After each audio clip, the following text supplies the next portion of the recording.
Battle League Wanted 2 at Titulo 2024 Semifinals. Pulo magingay. Maraming salamat sa Circa Resto Bar sa Ngandaan, kay Utol Jake sa pagpapayaram ng venue, Hypebeat, Black Manila, Real Jokes, R&R, Ship Clothing, Gold Tags Apparel sa sponsor namin ng foods ngayon, R Graphics sa editor namin dito sa Pulo, John Rex, Partosa. Yon, sa kanan ko may MC, magpakilala ka. Yo, Josh. Walang bago. Shoutout sa mga asawa ko, sa mga anak ko. Panay locals to. Tsaka sa Batang SM. Sa kaliwa ko may MC, magpakilala ka. Yo, D-Prof, Creo, Babaero si Batman, at shoutout San Del Monte, Shari Quedi, Piece of Fly.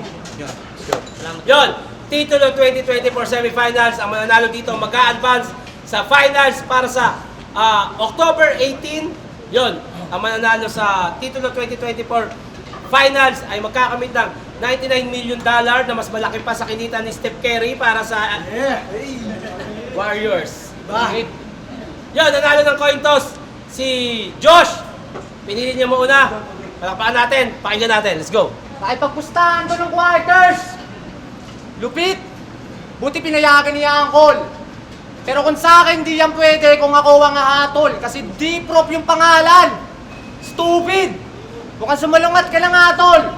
Dinasigmura tong D-Prof, lumipat sa profit, naging pera lang habol. Kaya ano? Ano magandang rason mo para makatapa ka ng pinali? Sige, sabihin mo sa akin, di ako aangil pa nga ako. Sa Kinubromonos Battle, di ako manghihingi balato. Kasi balita ko, raise nyo doon 5K. Kasama na grupo at ibang tao. Kung pinagatiyan nyo doon 5K, tas sumabit ka ng 1H, anong panama mo sa taong pumupusta pati bato? Kaya gera na to! Gera na to! Ratratin na natin itong suki ng choke. Tapos subukan mo yung akin na dubi stroke, kalalabasan. Netomatic na buli-bogbog, mukha ingungudmot, lubang kinalungkot, lubang kinaudlot. Saan ba talaga nakipagsabayan ay mahina suntok? Sige, partida, tuldok. Ano bang akala mo? Basic lang yung semi-dol. Tol. Paano mo ma-explore tong battle rap kung hindi ka naman flexible? Kasi nakastick ka lang sa multi. Piling pero ramas pa ang gago, ay ang kaso, wala sa'yo ang tagumpay. Baka nakakalimutan mong hindi lang multi ang susi sa kandado ng tagumpay kung puro burst ng dala ko. Game over na. Tol, baka di mo lang alam na kilala ako dito sa panggagago ng katapat. Bars at jokes pinagsasabay, di ko kailangan mag-amat. Oo, bars at jokes palaging pinag-iisang lahat. Para bars at jokes balanse la kung linyang pabigat. Pero may linyang mabigat. Nasasalpak ko ng harapan. Malaki ko yung pagsulat lang mong grabe yung bagsakan. Kaya bagsakan na lang adobe to sa ulo. Sama na yung ulo ng Creo para cute at suabe rin. Pero pare, iba din. Kasi anong akala? Makakaligtas sa akin yung muse nyong Makaterino. Wala akong binanggit na pangalan, tol. Wala akong binanggit na pangalan, tol. Pasensya kung hindi ko naisipan magbawas sa mga paino na nakakapintig o kaya nakakatindig. Malaki ko kasi yung pagsulat kaya di ko napigil na lumabas sa mga salita sa akin bibig na di pa nadaig. Pero total, nabanggit ko na din. Dami na natin ang tuluyan, karata atin ang isali. Batman, totoo ba talagang bata pa o baka para lang may masabi? Kasi grabe yung atake na gagawin kay ate. Saka lang ako maniniwalang bata pa yan kapag naputukan talagang magkakagatas pa sa labi. Kasi may pagnanasa to kay Catherine Cielo. O ba't bigla nangangayaw ka? Di ba sabi mo kaya ka sumali ng Creo para maging bayaw siya? Aba, ayos din yung trip mo kung ba't ka nag-Creo no? Mapagpanggap at wannabe. Yung cut, gusto palagi katabi.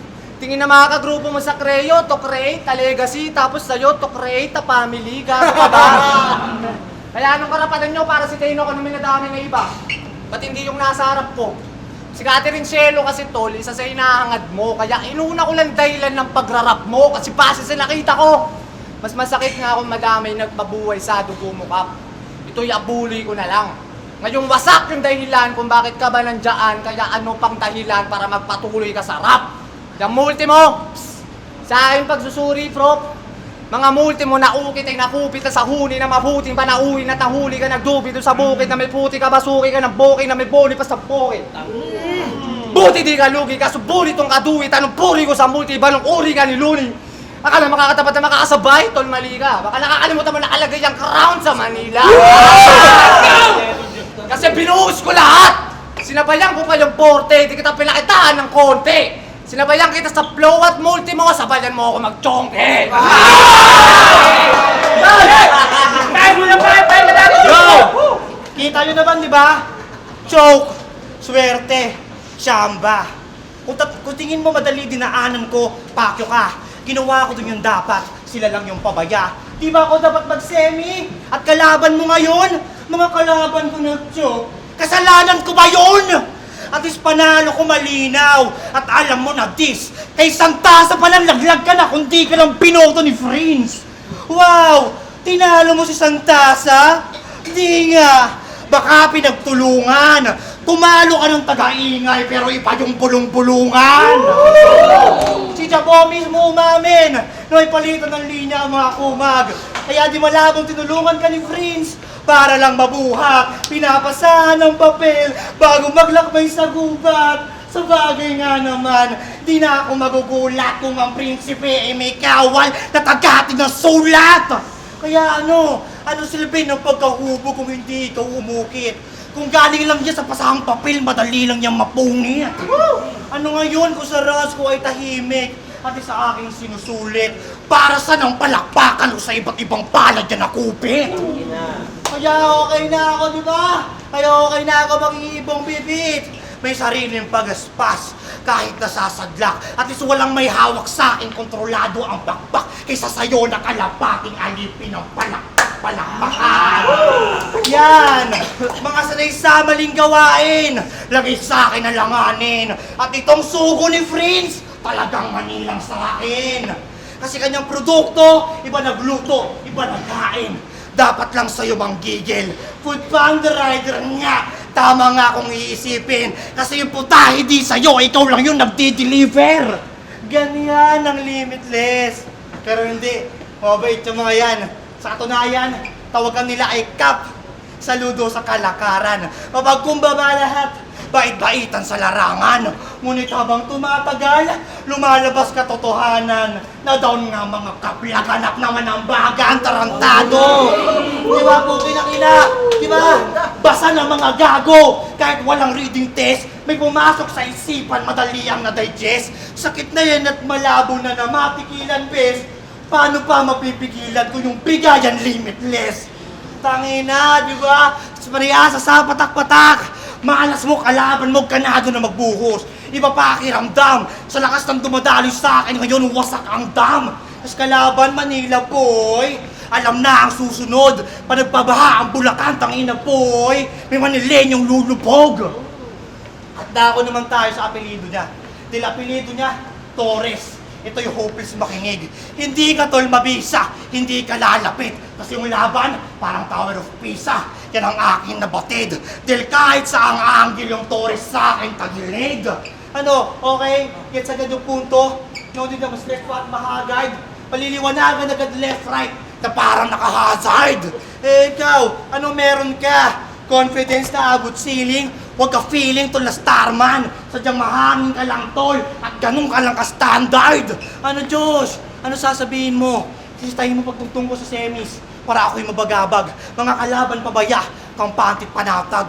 Eh ikaw nga dikit palagi, may hurad pa naglatag para panalo mo mahatak. Kaya para sa inyong pukpukan daw yung battle kung ikaw naman yung nabasag. Oo Diyos, basag na basag ka doon at nagkalat na sa sulok. Mga basag na napulot ay wasak na panuto. Mga iniwang trabaho ni Santasa. But ako nung mag-uusog, winawalis ko na lang ng dahan-dahan yung iniwan niya na bubog. Ano? Di ba? Simple lang. May mga nadamay, mga nadawit, talagang may involve. Kahit hindi imando at bawal ang tumutol. Ito ay reverse Diyos at ako ay naka-God mode. Ngayon ang araw ng paghuhukom. At tandaan mo, marami pang susunod. Di pa dito natatapos. Siguraduhin malalabos, aabutin di lang galos. Pero sige, ikaw na. Papaalala ko na lang, Diyos. Mga putahing niluto nila, paki-deliver ng maayos. Tignan natin kung aabot. Bilis! Tayo pangalawang pan, pakinggan natin, Josh! Hina na, Prof. Yung sulat mo pang matri na lang. Sugo, mani, happy ka niyan. Saka yung mga nagre-react dito, sa mga trip lines. Alam mo naman laging dikit yung laban ko eh. Sinubukan mo ba sa pit style? Gago! Game! Bakit nga ba siya nandito si D-Prof? Bakit siya yung umabot ng semis? Nung elims, nakalaban niya si Batman, nag-choke. Nung quarters, nakalaban niya si Jerry, nag-choke. Tapos ngayon, nagtataas ng ihi. Nakakaumay na, di ba? Pero anong akala, walang karma pagkakaandusay nila, sa totoo lang. Wala kang tira, prop. Nag-choke lang yung dalawa. Parang bigte, sarili lang ang pumatay sa kanila. Tingin mo ba? Nakakasugat yung linya mong pambobo. Aba sa tingin ko sa amat, nagsulo to. Pero bilib pala ako sa'yo, tol. Pinakinggan ko mga kanta mo. Swabe yung flow, dami ng multis. Ayos yung pagkakalatag. Pero napagtanto ko, paano mo na-discover may salabat na pinakatotoo? Salabat na pinakatotoo? Tangina na ito, manggugoyo. Bakit? May salabat bang pinakamanloloko? Salabat na pinakatotoo no? Abangan ko na palagi, mga susunod mong sasabihin. Halatang mahal-mahal mo yung pagrarap. Halatang ito na ang naging hilig at dito na nawili. Ibang klase ka magsulat, prop. Talagang kasama pati feelings. Pero kahit na ganun, boss, di pa rin ito makakalampas. Makakalaspag, pumapagaspas, matataas ang bumapalangkas. Kung yung linya mo nakakatouch lang, yung sa akin nakakaampas. Kaya one time naginom to ng Red Horse. Kasi sabi ng tindera, yun daw ang tama. Tangina, nung nalasing si Gago, masyado nang maligalig. Nagmaoy ng away, nagnakaw ng panty, tapos may dumating na barangay. Nag-hysterical, tapos naimasmasan. Ba't may hawak akong panty, kanino ba to galing? Tapos yung galit, bigla na lang sa tindera pinabaling. Sabi mo ito ang tama, ate. Ba't ganito nangyari sa akin? Tapos sumagot yung tindera. Kasi sa ka na, boss, mali ako ng bigay. Yan pala yung Red Horse na sinungaling. Pwe! Ang corny mo mag-rap! Di ka makabubog na tunog. Pag ako gumamit ng salabat, tsak may matutulog sa loob. Tangina tama ang kutob na bala ang tatama sa makata na bugok at parang mga barang nakapala at tubog. Nakapala ng loob na nakapal na ang lubog at karapal na ilubog at nakapalang pantupok. Tangina multi lang prop. Madami ako dito at palagi pang dope. Sanay na to sa linya parang adik sa coke. Kanina pa ako sa vogue, hindi na para mag-choke. Bakit? Tingin mo ba mananalo ka na naman dahil sa choke? As you can see, pag ako nag-choke, yung choke ko pang UFC. Kasi MMA fighter to boy. MMA fighter to boy. Hindi, biro lang. Hindi ganun ang mission. Pero miski ikaw, alam mo na magtatapos to sa submission. Pero sige, tapusin na natin to. Tama na pag lololo ko. Kung manalo ka, ayos yun. Deserve mo naman mga boto sa'yo. At ako, huwag mo na ako isipin. Ayos lang kung matalo ako. Basta mahalaga. Mahalaga! Wala akong linya sa labat na pinakatotoo. Gago. Tayo na tinatira multi ko, ginawa niya all round eh, no? Tangang puta. Game! Game! Consider ko lang pinagkaiba namin ha. Breath ko, may apoy. Breath mo, may amoy. Stupid! Palang nilaban niyo yung lame sa isang ganap na ruthless. Ako ay ready every game. Who's next? Itong dragon nyo kailangan pa i-train. Toothless! Ano? Ayaw mo tirahin ipin mo? Yan ang ayaw mo na trip? Bahala ka. Kasi pag ako naglapag ng toot, di malalagyan ng blip pero puro cut marireceive. Sound madi-delete. Tuluyang maglalaho. Yan mismo ang patunay na tahimik ako magtrabaho. Ano ka mo? Puro cut, marireceive. Siya'y magdurugong lubos. At ako'y makasalanan kasi nagdurugo ang Diyos. Oo, siya daw kasi ay Diyos. Siya daw ay naka-God mode. Pues sa aking sinisira, di ako tutugon sa mas niya. Di ka Panginoon, porkita sa dugo mo ang Maria. At napupuno ka ng grasya. Pasya, ang Panginoon Diyos sumasa iyo. Malabo yan, Hoygar. Bukod kang pinagpapala sa aming lahat. Kasi tawag ka ni Foreman, gago. Tapos kanyang music, puro topic marijuana. Mahiwaga ang trip. At alam naman namin lahat dito na ikaw yung natutong mag-weeds. Pero pag ako na nagpausok, ibang klase. Suwabe ang hits. Ikaw yung mapapasuko parang ginawa ni Snoop Dogg kay Wiz. Wiz, Khalifa, baka Wiz, Manila. Copycat din. Shit, mahina. Di kalibil. Papalayasin ko na to sa tour na ako'y pilo mamin. Pulidong kitil. Tapos ka na, Wiz Khalifa. See you again. Wiz Khalifa, see you again. Tangin na ng mga sinito eh. Kung tayo natapos, may kala mo makakatakas ka, di ka pa makakalampas. Kaya sinabihan niyang pabayang ama si Balz. Na sana mamatay daw anak niya. Yan ang kanyang tinalak. Galing pa mismo sa taong di makasama sarili niyang anak. Oh, nagagalit. Pwede mong itangging wala kang anak. para sa battle. Sige, ilaban mo sa kanila. Total, sanay naman yung anak mo na tinatanggi mo siya. Ano, Josh? Smoke with everyday na lang ba? Gagi ka, pre! Lulong ka na, G! Sinumaling sa alaman, tas grabe sindi, habang di na mafokusan kanyang family tree! Puta kasi, ano nakaka-proud pa napanood ka ng bata mo? I-intro pa lang ng battle. Ang nga pala si Josh. Shoutout sa mga asawa ko. Damn! Asim! Tangina, niyabang mo pa yun? Utak mo pugo! Di ko na nga hiniling mamatay anak mo kasi di ako tuso! Kaso di ka natuto! Buhay nga anak mo, dinudurog mo naman yung puso! Kasi marami daw siyang asawa! Aba napakahindot! Daig pa guitar hero sa daming pinipindot! Sa bisyo puro sige! Six-cycle mind habang di niya makasama kanya sweet child of mine! Aray, masakit! Tangina! Tangina kasi no, masakit! Tangina mo.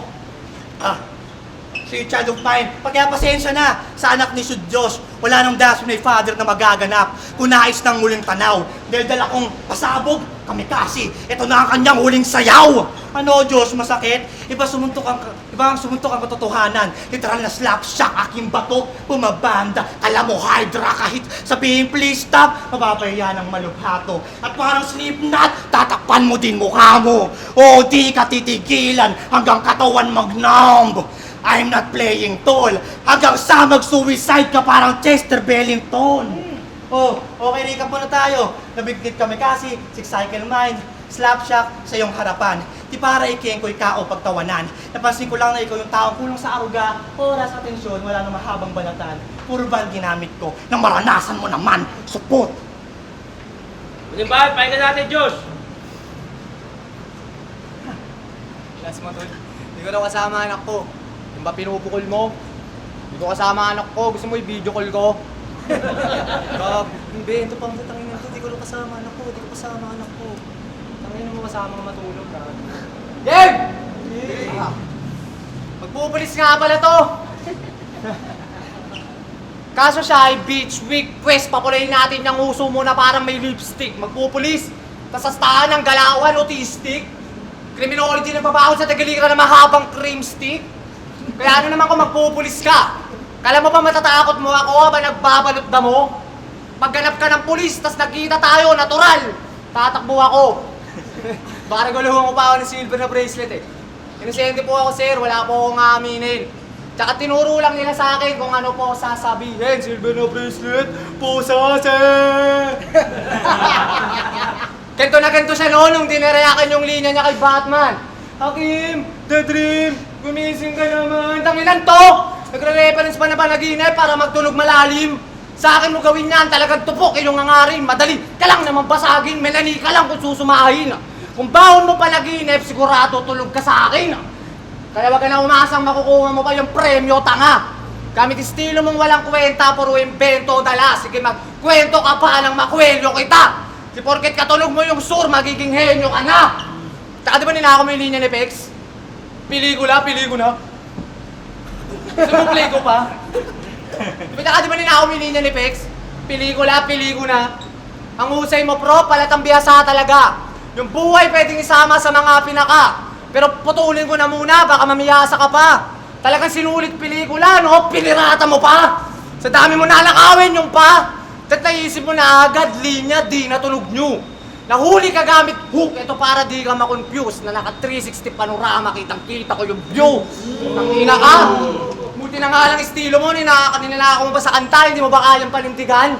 Pati sarili mong bakuran, hindi mo kayang madiligan, ano ka ba talaga? Natunog mo sa sur, tas magnanakaw ka ng linya kay Pex. Halatang walang movement, namumulikat paa. Pagtapos na itong laban ka, mumuhian ka na, kaya magmulti yun na nasipat tanga. Di porket galing sa haring araw yung linya mo, sisikat ka na. Porke ba araw, tingin mo masisilaw na ako. Kaya yung angle, hindi na kayang ma-reach. Pasensya pero meron sa yung pan na nag-snitch na magnanakaw daw sa araw itong son of a bitch. Kaya pawiyan na ng buhay to kung tunay yalata. Kailangan pa magulay kasi buhay malata. Ako mapungay talaga, ikaw kaumay tanga ka. Apex na ninakawan pero patusay na wala. Gara no? Di pa tapos yung kurso, Diyos ko, gusto agad mambatuta. Balatuba! Di ba gusto mo numero 1 ka? Sige, pagbibigyan ka muna, total. Bisto ka na kuya ngayon, di na ka duda-duda. na sa mga nakawan, ikaw lagi nangunguna. Kaya para sa ang pagpupulis, para makaiwas sa asuntong ituturo sa iba, huli talaga, kaya mabuti na malugi at nasuri na kita. Paliwala pagpupulis ngayong nahuli na kita, kaya ano? Tingin mo may mapapala pa ba? Tingin nyo, si Dipro, makakatsamba pa? Ako tingin ko, hindi! Wala ka ng pag-asa pa, di ba nahuli na kita, kaya nga dadapa ka na! Dapa! Wag ka na mag-rebat, wag ka magdagdag ng iniisip. Di ba nahuli na? Shhh, may karapatan ka manahimik. Tanginang to! Tangina ang kulit! Oo, criminology ako pero di ako magpupulis! Tanginang to bubo ang puta pero sige ha. Pero kay criminology magpupulis, gago bubo kang Pinoy, putang ina ka. Pinag-aaral ka, di mo ginawa. Tangina sabu pa. Tangina game. O sige, pupulis ako ha. Pukinang ina mo. Para sa'yo to. Tangina random check muna tayo. Amoy marijuana ka! Tangina tama siya. Criminology ako. Tama ka ng info dyan, mate. At ikaw yung uunahin ko. Pagtapos ko, gumraduate. Kasi sabog to everyday. Parang gera sa Palestine. Puro pula makikita. Kala mo ay Valentine. Panay bomba, walang pasabog. Saka lang ba to? You can smoke me out, son. Ako yung masamang damo. Oo, kalaban mo normal. Sige, ako yung subukan. Ikaw yung sabog, pero ako yung mas lulutang. Makakatikim ka sa akin. Magandang kaliwaan in the moment. Pero bago ang lahat, magpasalamat ka ng solim. Dahil binibigyan kita kahit lagi ka namang norem. At lagi kang tulala. Di tayo magka-vibe, sir. Si Josh buffering palagi. Parang bulok na fiber. Pag ako nagpadala, madadala. Itong delivery rider, sa taas ng memory ko, di kakayanin ng driver. Memory driver, di na-transfer. Pare, wait, walang pipigil sa akin, par. Kahit fake, pupunuin kita agad-sagad sa anit, mate. Na sobrang gigil ko sa bar, yun wala ng space. Ano, pare, game? Kung saan sila napunta yung reference, yan ang tunay, walang halong carbon. Nanggigil nga sa space bar, kaya pa talong-talon, ano, habol-habol, tambak, patong-patong, mabigat. Dala ko parang si Batman, kalong-kalong. Ito'y konkreto. Ito'y konkreto, laban sa barong-barong, di ka mananalo kahit anong kaso, parang Cornejo, laban sa Navarro. Ano na, delivery driver? Maliligaw ka sa pasikot na move. Kahit mahilig ka sa alaman, di mo malalaman ng route. Alam mo kung bakit? Kasi lahat to ay planado at akin na prove. Nabasa ko lahat pag sa akin galing ang poop. Nakakanampok. Panginan to, may nalaman din ako sa'yo. Makinig ha, ay sabi ni Class G, noong 2022, si Thomas Edison yung naka-invento ng ilaw ha. Pinapaliwanag ko lang. At sabi naman niya, ito mas maliwanag, maayos ang isip. Edison yung galawan, inilawan ko lang yung isip. Uy, di mo ninakaw? Hanip mate, ang talino mo pala. Magparaphrase, pare sa Thomas Edison, sinasabi na letra. At alam naman natin lahat ng ilaw, galing yung kay Tesla. Kaya malino ka ang sinasabi mo, hindi na pagkatao mo, hindi na kailangan ni imprenta. Kaya patunay lang din, nakatulad mo lang din si Thomas Edison na nagnakaw ng ideya. Oh, ano mo sasabihin nyo ano ngayon? Bakit ko pa binring up? Well, simple lang naman ang lesson. Natural na pag nangopya ka sa class, ibabagsak ka ng professor. Tangina, di ba? Pinapasahan na ng papel, nangungopya pa. Nagdagdag pa ng another shit. Humabol pa ang puta parang buzzer beat. Isang taas o bites dapat nandito Who the fuck is this? Di ka dapat nandyan, back to your proper seat. Wala kang kabuhay-buhay, and I am allowed to speak. Di ka kabilang sa mahuhusay, wala ka sa master list. Pero kahit wala kang utak, abutin mo migraine. Para ka mahirap na adik. Di ka makakatikim ng high grade. Bye mate, di ka na makakahakbang sa bagong baitang. Hindi ka natatagos. Ika'y masasadla o nagbabadyang masamang unos. Magpasalamat ka dahil kahit na lagay ka lunos-lunos, ikaw lang yung babagsak na magtatapos. Oo, kumokonekta lahat to mula sa pagnanakaw mo sa class at pasahan nyo ng papel. Nasipat ka ng iyong ka-rival. Kaya wala nang pa-special project kahit pa na mag-recite par. Wala ka nang magagawa. Magreklamo pa sa guidance. Binagsak ka na ng prof, di ka na makakapag-finals. Kita naman yung ka-beef, well done. Astig, paretsap, kung ayaw magbakasyon. Sige, ka-welcome, makiin ka rin kahit na week. Sa exam mag-summer, kaskas na pa-swimming. Ni Shernan, time! Yo! Ay, malaki naman na yun! Mula Rapati League, titulo 2024 semifinals dito sa Circa Resto Bar, Sangandaan, Caloocan, Pulo, Magingay. Maraming salamat Utol Jake, Circa sa magpapahiram ng venue, Hype Beat Black Manila, R&R, League Jokes, Ship Clothing, Aboto ng Urado. 3, 2, para kay D-Pro. Yun, shoutout sa ano, yun lang. Panay Locals. Tapos sa asawa ko kay Rishan, sa anak ko kay Kalila, kay Astria din. Grupo ko Limitless, pare. Yo, isa ako sa pinaka matagal mag-judge po na nasa lahat ng live na battle sa Pulo. Ito yung pinaka-dikit na napanood ko. As in, hindi mo, sobrang hirap hanapan ng winning edge yung bawat isa. Sobrang gandang matchup din on paper. Tapos napanindigan nila yung matchup na yun. Yung round 1, sobrang lakas parehas. Si Josh, sunod-sunod yung punchline ni Josh ng round 1. And then sinabayan niya si D-Frop dun sa style niya na multi at flow. So, another edge kay Josh yun, yung round 1. Then after, may multi at flow na pero yung punchline hindi nagbabago. Round 1 naman ni D-Frop, sobrang lakas din. Medyo kumala siya dun sa style niya na multi at flow. At dinagdagan niya naman ng punchline. Pero para sa akin, slight edge, Josh, binigay ko yun ng slight edge lang kay Josh. Round 2 naman, feeling ko parehas silang mahina. Parehas humina yung rounds nila. Parehas na papitik-pitik yung punchline, pero binigay ko ng tabla yung round 2. Round 3, dikit na naman tulad ng round 1. Ang pinagpasiyan ko sa round 3, may mga pailang-ilang pitik na punchline si Josh, buong all throughout ng round 3 niya. Then may malaking payoff sa dulo. And then si D-Frop naman, para sa akin, medyo naging dull yung umpisa ng round 3 hanggang kalahati. And then yung payoff, bandang dulo na talaga, while si Josh yung buong round 3 niya may pitik-pitik pa rin kahit paano bago siya nagbigay ng malaking room shaker sa dulo. So, may papitik-pitik na punchline bago nagkaroon ng shaker. Para sa akin, yung round 3 ni D-Frop, medyo dull pa hanggang gitna bago nagkaroon ng room shaker na punchline. So, binigay ko ng 1 and 2, sobrang konting edge lang para kay Josh.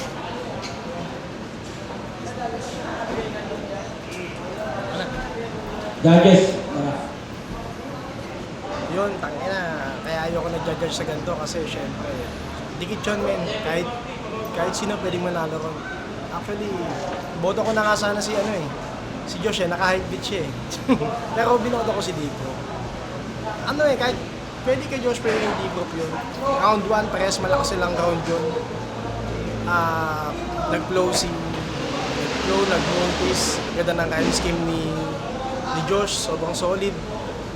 Pero malakas din ang round 1 ni D-Pro. Para sa akin, tayo yun. Round 2, binigay ko ng konting-konti lang din. Binigay ko yung round 2 kay Josh. Kasi yun yung medyo mahina nilang. Pero malakas pa rin yun, yung mahina na yun. Kumbaga sa round 1 hanggang round 3, yun lang yung pinakamahina nila pero malakas pa rin yun. Tapos sa round 3, ayun na, ang lakas pa rin ng round 3 ni Josh. Parang feeling ko sa kanya na nga yun. Nagkataon lang na nagkaroon ng sunod-sunod na punchline, lalo yung round ender ni D-Pro, sobrang ganda ng pagkakasetup na ron. Para kumbaga sa boxing niya, pang knockout punch yung ginawa niya. Pang knockout talaga. Pero dikit yun. Pero syempre, lumamang siya sa round 3 kay Josh ng halos konti lang din. Kung may crowd pa lalo yun, mas matindi sana. So, pero yun nga, binoto ko na 2-1 si D-Pro, pero hindi ganun kalaki yung kung pwede lang dalawa silang pwede lang ulitin o magkampi sila sa final si pwede. Pero props kay Josh, D-Pro. Yo, Paris mga pala. Judges, mabilis na lang. Nice salute, kisip sa mga kamil ko dyan. At itong laban na to, para sa akin, kahit sino manalo dito, manalo tayong lahat. Sobrang dikit lang nito, pwede akong maging mali, pwede akong maging tama. Bali yung round 1, binigay ko siya kay Josh ng konting-konti lang. Para sa akin, maganda niya sinimulan yung battle, ang ganda ng pagkakaintro niya, ang ganda niya rin tinapos yung round 1. Tapos, malakas din yung round 1 ni D-Pro, pero para sa akin lamang ng konti si Josh doon. Siguro, minainusan ko ng konting-konti si D-Prof dahil sa isang angle lang siya umikot doon tungkol sa kay Prince, yung sa mga sulat-sulat doon lang umikot yung buong round niya. Samantalang yung kay Josh, nagkampanan niya ng iba't ibang angle tapos malalakas din lahat. Pero konti lang yung binigay ko sa kanya.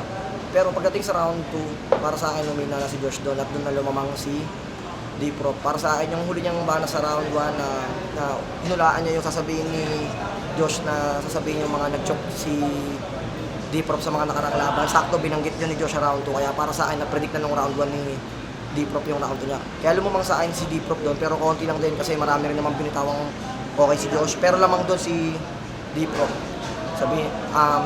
Ngayon, pagdating sa round 3, ito na yung deciding ko. Depende na lang, pwedeng mapunta sa kanilang dalawa to kung sino yung mas malakas na maraming bibitawan. At para sa akin, yung round 3, napaka-ganda tinapos ni Josh yun. Napakaganda ng daloy nun. Bale, parang pagka-burst niya, pagka-bitaw niya ng mga banat, biglang maya-maya meron ulit. Pagka-punch, meron ulit punch, may sunod-sunod na yan. Samantalang yung kay D-Prof, pagdating ng round 3 niya, para sa akin maganda tinapos ni D-Prof yung laban. Pero para sa akin, sa dulo na nag-pay off lahat ng mga punches niya. Kasi siguro, naging problem din yung sunod-sunod yung pagbakanit ka, hindi pa tapos yung punchline, hindi pa ninanamnam ng mga tao, babanat ulit siya. Kaya binigay ko yung round 3 kay Josh, 2-1 kay Josh. Yan, lamang lang siya ng konting-konti lang. Yo, Aski, shoutout sa praise. Bibilis ako na lang kasi totoo, nahirapan talaga kami mag-judge. Round 1, ginawa kong tabla para sa akin kasi pareha sila may malakas na liga ng round 1. Yung reference ni sa Kalapate, alipin ng palakpak, may sa aero. Tapos na-feel ko, natapatan din ni Diyos yun na yung sa niya na yung crown nasa Manila. Para sa akin, ayokong may ma-disregard na punches. So, ginawa ko, tinapla ko muna yung round 1. Sobrang ganda kasi ng palitan nila ng round 2 para sa akin, lumabang na konti si D-Prof. Pareha sila nagre-rebat. Although, para sa akin, sa sarili ko lang opinion, mas may din yung, mas may punto sa akin yung mga rebat ni D-Prof compare sa mga kwelang rebat ni Josh. So, round 2 mo, binoto ko sa Pero tayo 5 minutes. slight edge. Tapos 5 round minutes 3, para sa susunod na laban. tatablayin ko sana. Pero pinili ko na lang kung sino may mas magandang, kung kanino yung pinakamagandang tinapos. So para sa akin, tinapos na maganda ni D-Prof. Pero props kay Josh. Congrats kay D-Prof. Benji, judge ko ulit na lang para sa akin, round 1 tabla, dun yung pinakamalakas na rounds Ano ba yung nila. stress? Round 2 and round 3 binigay ko kay D-Prof kasi lumamang talaga si D-Prof pagdating sa punchline counts, mas maraming lumanding, yung references napakalawak, masyadong creative. And para sa akin yung round 3, isa rin yung magandang pagtatapos, isa rin magandang factor yung pagtapos nila ng round kasi pareho sila may malakas na pagtatapos doon. Para sa akin mas naging effective yung pagtatapos ni D-Prof doon. Shoutout nga pala thank you sa dating ngayon, Josh. At shoutout sa San Isidro Moto Bulacan at sa Whistle Fly ni Kuya D. Maraming salamat. Prox ni Music.